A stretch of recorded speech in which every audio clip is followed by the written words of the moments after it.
welcome back. We are happy that you continue to tune in. If you are watching, make sure you subscribe below. So let's get into it. We are going to be discussing on today's Diva Docket FOMO and all the things behind our overspending or hoarding money. Some people hold on really tight. So just talk about the why behind things because a lot of times, if you want to change something, well, really all the time, if you want to change something, you have to understand where it comes from to even be able to make those corrections and kind of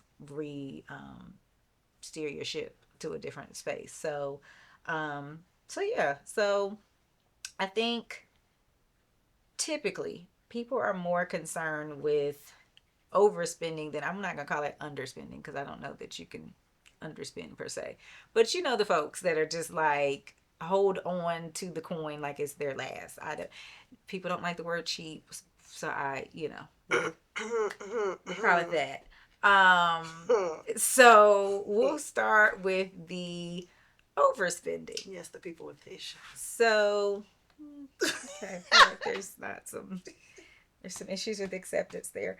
Um, so a lot of times, just in looking into it, people's spending habits tend to be related in terms of overspending to it could be impulse control, it can be kind of an emotional regulation thing, so it makes you feel good in that moment, like a self-worth aspect, or some of it is marketing. So I'll just pause and go into the impulse control, right? Because you see it all the time, whether it's the little aisles, those last minute things when you're at the counters and it's like you weren't even thinking about it, but it's right here. Whether it's the grocery store, Bath and Body Works, wherever, they all have it where it's right there and you're just like picking stuff up that you don't even need. And most of the time, you haven't even really thought about taking the second to say like I don't need this.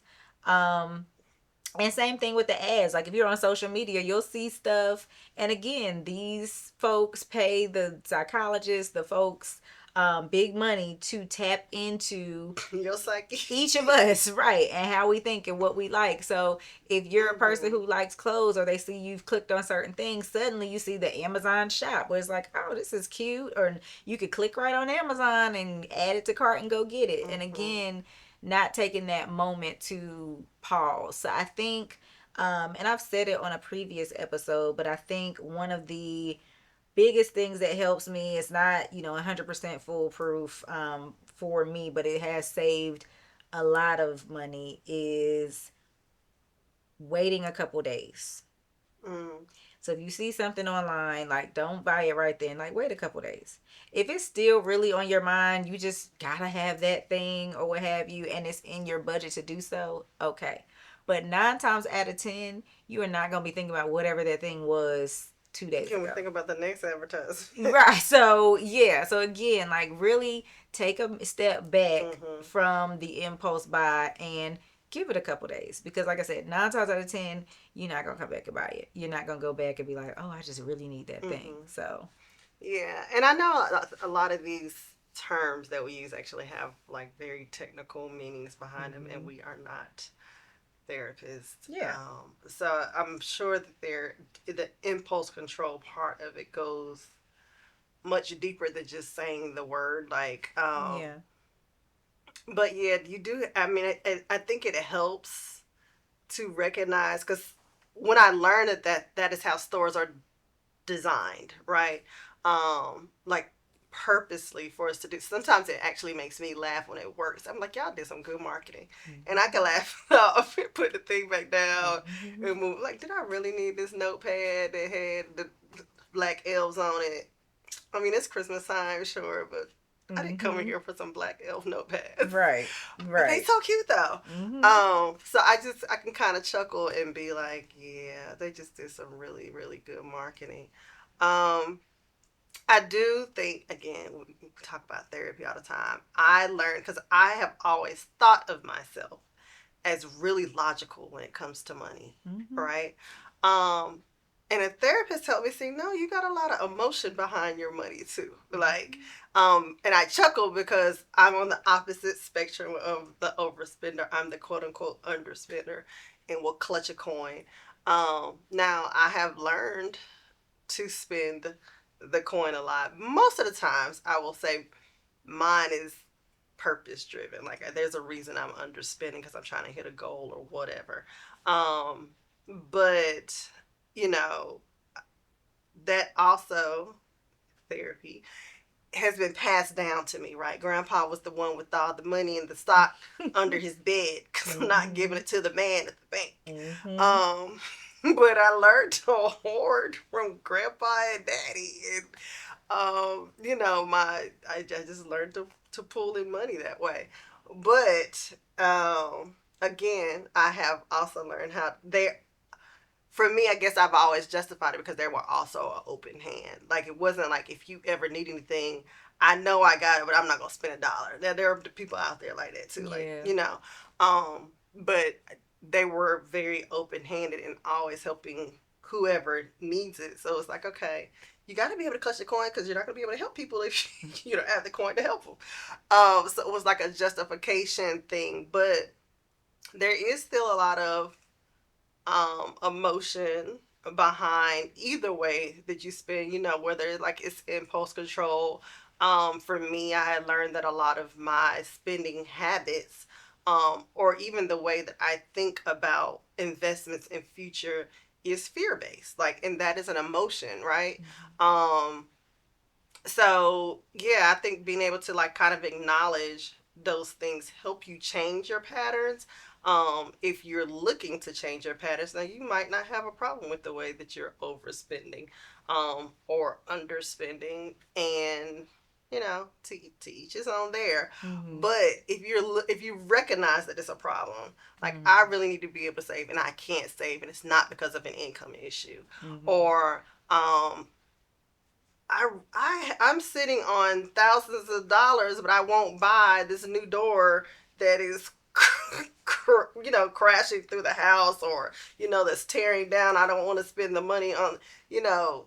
You might need to think about some things, Mm-hmm. Like I said, when income is not an issue, you can start delving into the other reasons Mm-hmm. why. Because, I mean, obviously, I think that there are some things where it's like, people grow up in a certain environment, Mm-hmm. in poverty and all things, and when Mm-hmm. they still have those habits, Yeah. and that's a very real thing too. Mm-hmm. Yeah, and I think you tend to see it, to your point about like growing up without, people tend to do one or the other. They Mm-hmm. either like, well, today is all I got, or they hold on to it because there's that fear of like, I'm not gonna have it and Who I knows need what it. tomorrow brings? Yeah. And I think I will say, to that standpoint of like fear based investing, or whatever it is, like if you do have excess funds and it's like, I could be doing more than just putting it in this account that has a terrible interest rate, it's not really doing anything Mm-hmm. for me. There's different um aggressive, rating wise ways of investing.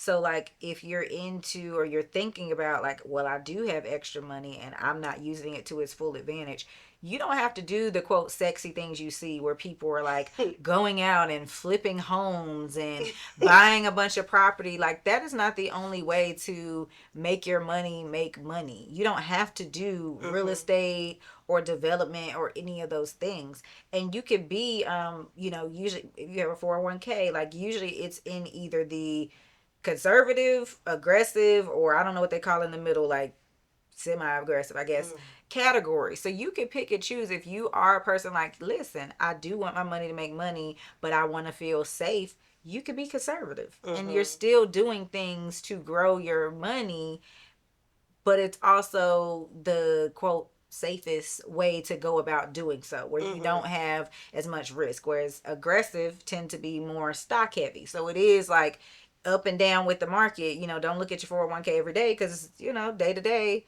is back and forth because you are like going for it. Mm-hmm. So I would say that too, like it doesn't have to be that you're out here doing Chip and Joanne and doing all the things of, doing the house. Because that's what we see nowadays. People buying houses, flipping homes, like, again, because it's sexy. But, like, there's other ways, like I said, stocks, mutual funds, and your safer aspects, to still take, if you have extra money, and use it to your benefit.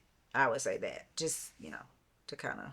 Yeah, I definitely agree. I think it's interesting that you put the term that is like it's the sexy thing now. I guess because it's more exposed again to our community, in Instagram and all the things. But home flipping and rental properties has been the way to amass wealth for eons. It just wasn't accessible to us, Yeah. But I do think, like you said, that can be an very overwhelming thing if you don't know how to get into it. If especially well, I can't even say especially as a woman. I don't know if it's different for a man. Finding those good subcontractors that you can depend on, that's not going to try to bankrupt you and all the things that come with that, and it can be really daunting. I think I am. I did mine's slow and steady wins the race. Like, it's straight up just saving, paying debt, budgeting. Like, I didn't do like you said, the big things, the rental properties, and amassing anything that way. Mine was literally just slow and steady interest year over year and growing it that way. So that is, like she said, making sure, for those that are, we're not hoarders. We just clutch. Let's say we clutch the wallet a little tighter. Okay. But what you're clutching, like she said, can be working for you still by putting it in a account that's bearing higher interest. And you can, talk, and it is very true. Please do not check your accounts if you are an aggressive investor, because I almost wanted to throw up when I saw it drop $1,000. She's not retiring tomorrow, so I was like, "Why are you checking this?" It's like, why are you even checking this right now? What is? Because we do. That is our issue. We check every day.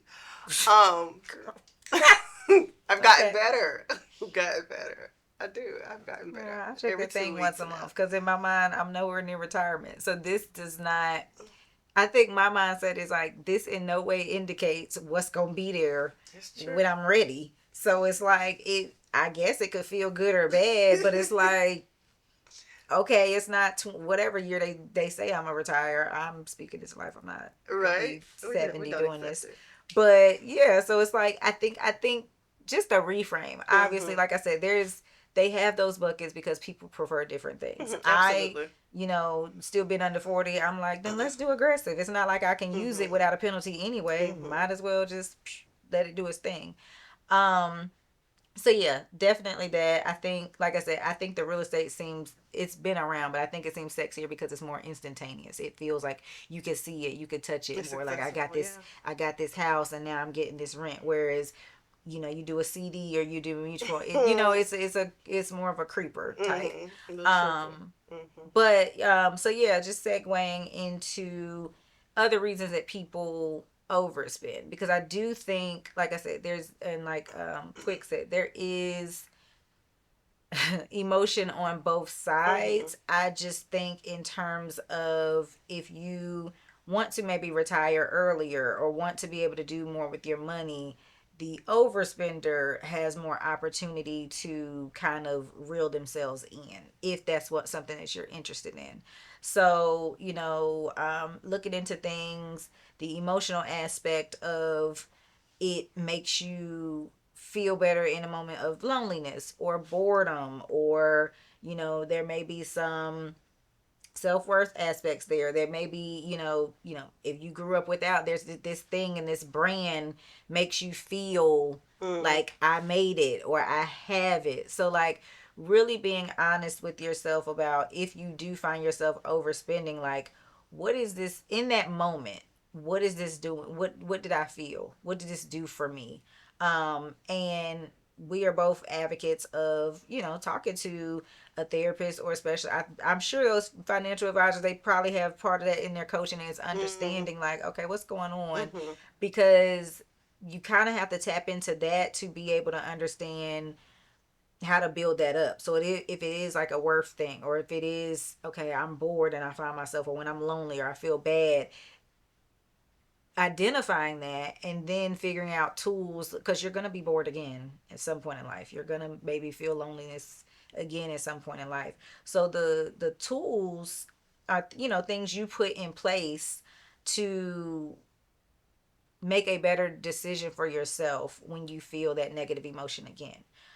So that might be, okay, I'm bored, and so I'm gonna take a walk, or I'm bored, so I'm gonna get off social media because you're gonna see some kind of advertisement or something, Mm-hmm. So doing things or having a plan in place. So whatever that feeling is, loneliness, maybe I have, a friend that I call, or maybe if you have family nearby, or things that you can do to, like I said, just address whatever that feeling is, but then ultimately make a better financial decision, and not do something that's gonna, put you in a bind.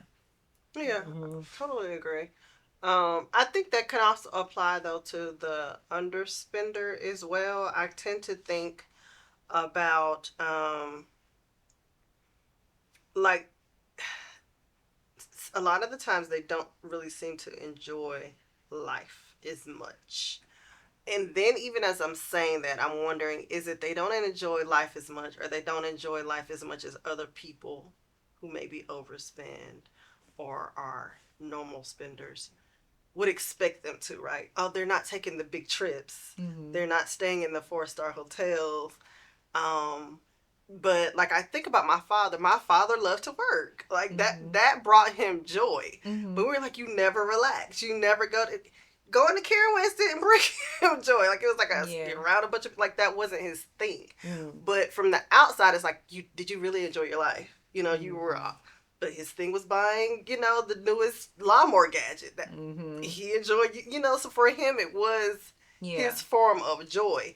Um, but like also making sure that you do realize that um you can take the trip if that's what you need to do, and budget for those things, but just yeah, understanding where if it's a fear-based reason for the clutch, it understanding what that looks like and what you can put in place. Like for me, because I had gone through seeing my parents get sick so close together, I had this fear, and it just became really being obsessed with trust and wills and planning for the afterlife, right? Mm-hmm. Planning for what can my son do if I passed, planning for what can he do if I get sick, because I got to see them go through it, my parents go through it because of all the work they did ahead of time. Mm-hmm. So, and it wasn't ahead of time for sickness. I'm Mm-hmm. planning for sickness. Theirs was just ahead of time. Yeah. Um, but my mom didn't have to go back to work to take care of my dad because of things that they had put in place before. Mm-hmm. So I kind of just became a little bit obsessed about trying to structure my life in that way. So if that happens to me, my husband isn't out, my son isn't out. But then it's also I realize it now because of therapy. I didn't Mm-hmm. realize it then why I was so like, why I was doing that. And it's not to say that the things are bad, but I was able to put tools in place, long term care planning, like Mm-hmm. to make me be like, okay, Mm-hmm. it is okay. These are the tools that you now have in place. Mm-hmm. Breathe, Yeah. be able to breathe a little bit. Mm-hmm. So I think when you kind of just, like you said, address the emotional why behind why you're doing what you do, you can put those tools in place to help you kind of, alter course or alter path to give you a little bit more peace Yeah. in what you're doing. Yeah. And so going back to, because I think this may be more of an over than I don't know necessarily that it applies. So I think we live in a culture right now of like people have a lot of FOMO and this like treat yourself Mm, mentality. And I get it. You work hard, life, a lot of these corporations, like, there's like what is work life balance? Or there's this, you know what I mean? Kind of expectation to perform at a certain level and not have that time for yourself. And so I understand feeling like, well, I work for this money, like I should enjoy it. Mm-hmm. Um, I think that yes, I'm here for the, you do a spa day or you do the things. I think at the point where you have to think about, okay, how do I do this in a way that honors whatever my goal is, which, if it's maybe doing better about saving and not spending as much money, how do I, take care of myself without putting myself behind? Mm. And I think, like I said, again, because we're so social, like I remember a time, I'm probably the last generation that will remember not having social media. So you didn't, nowadays, that's the hard part. You see people, they're posting their best moments, they're posting constantly when they're doing something cool. People take trips, your friends might, oh, let's go to the vineyard, let's go do this, and it's like, It's literally you called the really, highlight reel yeah, for you a you reason. really, like, right now probably isn't the best thing for you, but you have this, you don't want to miss it, you don't want to Mm-hmm. not be there. And so I will say for the FOMO thing, here's the thing, there's always going to be another trip, there's always going to be another place to visit. Mm-hmm. I know it's easier said than done, but one of the things, if you're able to do so, consider starting like a fun fund. So maybe you start out, and again, if you're working on getting out of debt or whatever, you might not have as much right now to put in it, Mm-hmm. but maybe put, $50 a month, or pay however often you get paid. If you have $50 to $100, start small and put that over there in the fun fund, Mm-hmm. so that then when you do want to take care of yourself or do something nice for yourself or take that trip that you don't want to miss, the money is there and you're not reaching into or overextending yourself and overextending your budget to do something. So trying to kind of build that in so that it's already allocated can be one thing, but also, and I feel like it's easier for certain aspects of life. So I think about like me working out. So from my heaviest, and I've talked about in a previous episode, the whole journey with like PCOS and the things. But at my heaviest, I was 50 pounds more than I'm currently. And I did not think there would be a time where I would get on the scale and see the number I saw. I was just like, I couldn't see it because it always had been so hard. But honestly, now working out is a part of my life. Mm-hmm. And it takes a certain discipline to like make sure you're still doing it, make sure you're still eating pretty well. Like, and discipline really comes from creating the habit. Eventually, like, it's a thing, it becomes a part of your life. And so it's kind of similar. Like I said, it's the similar concept. It's not necessarily as easy.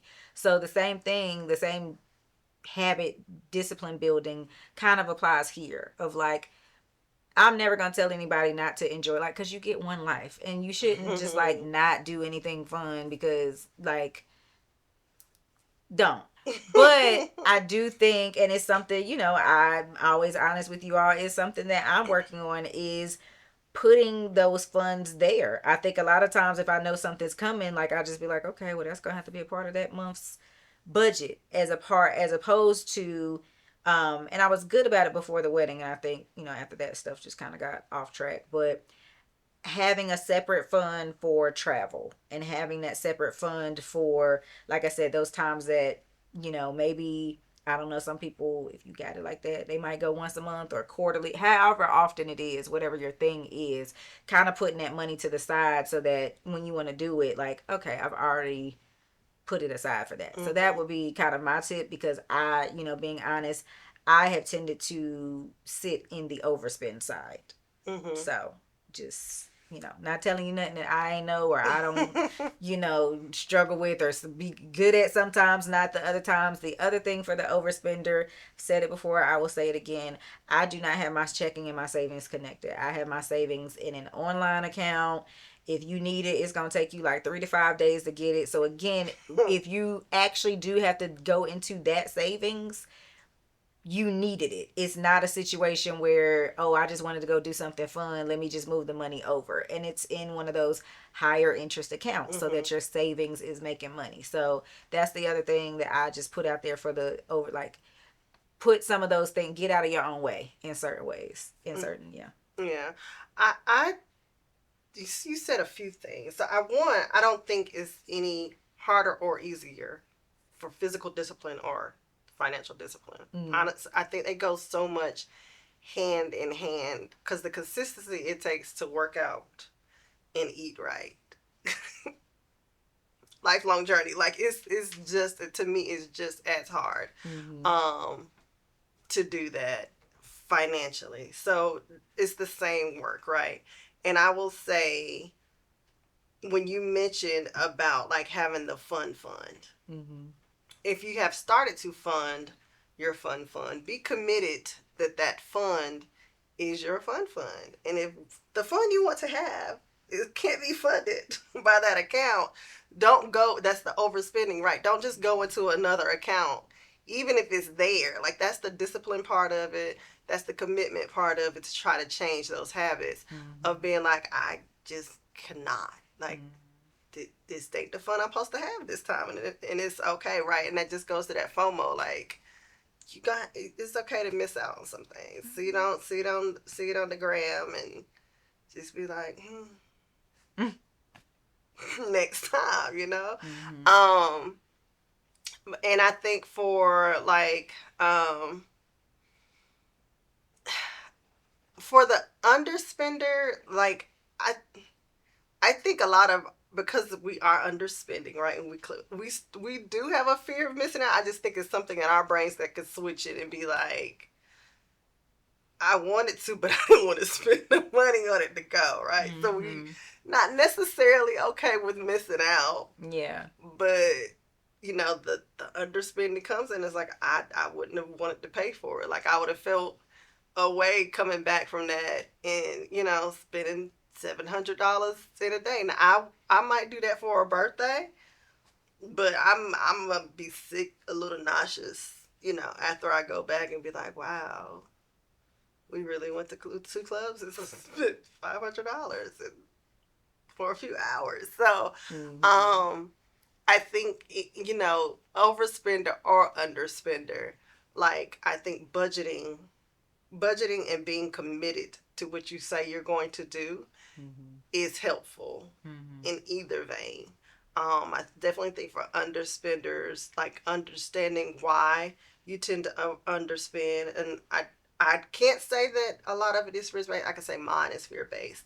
And just even thinking about people that might have grown up in poverty and feeling like there's not enough, and they clutch that way. Like, that is also, it's still a fear, right? So understanding what that is, and like I said, putting in those tools that can kind of help alleviate that for the overspender. Just being committed. Again, we're going off of the basis that income is not the issue. Yeah. Right. So I think that's a different way to start a foundation from that conversation, because if income is a different issue and you're overspending, it is a very real thing that people don't have the income, period, and they're having to put money on cards for food. They're having to extend a credit card just to be able to go to a doctor. We realize that, right? Yeah. This conversation is more so for where that is not the problem, and overspending is more of a choice versus of a life necessity. It's more of a, well, let me reframe it, because that we don't want to judge. It's more of a bad habit that, it's an opportunity. It's an opportunity to improve your habits, because that choice was a little. It was hard. I'm sorry. So. I'm sorry. So, just like, some of you don't like the word hoarder. It's okay. This is an opportunity And again, like I say, I am on the journey. I do feel like, and we talked in another episode about like career shifts and things that were going on. But I feel like a lot of times, probably on both sides, compartments will help you. So at one point, I had the travel fund, and then I had, the regular savings, and that's how we rolled. And it, funded the honeymoon, it did the things, life lifed, and thankfully was able to get through that period. And so now rebuilding. More in that episode, go back to the career pivots if you want to kind of hear about that. And so now it's like rebuilding, but like, okay, hey, now you do have the income where you could put aside that, to your point, to the point I made earlier about $100 a pay per, start small. Because again, if you have debt or you have things that you're trying to also take care of, the bulk of whatever's left outside of your bills, in terms of like getting debt free, because that's really gonna free up more money, so much money for you to add more to the fund, or if you want to go invest a little bit of money, like you can enjoy that money more when it doesn't feel like as soon as you get paid, all the various bill companies are like, gimme. So if you do have debt and you're working on that, like I said, start small. Start with like $50 a pay period or $100 a pay period, whatever that looks like for you. Again, assuming you're in a position where your income is able to pay your bills and you're not in that space where, Quick just kind of mentioned. So yeah. All right. Well, we hope that helps, and we will, of course, continue the conversation as we see things, and hope that the information that we share and our experiences, continues to help you. Make sure you follow us on the things. We're Divas and Duckets, Facebook and Instagram. Website is divasandduckets.com. Our email is divaadvice@gmail.com. That is divaadvice@gmail.com. And make sure you subscribe. So in the meantime, in between time, have a great attitude. bye. Bye.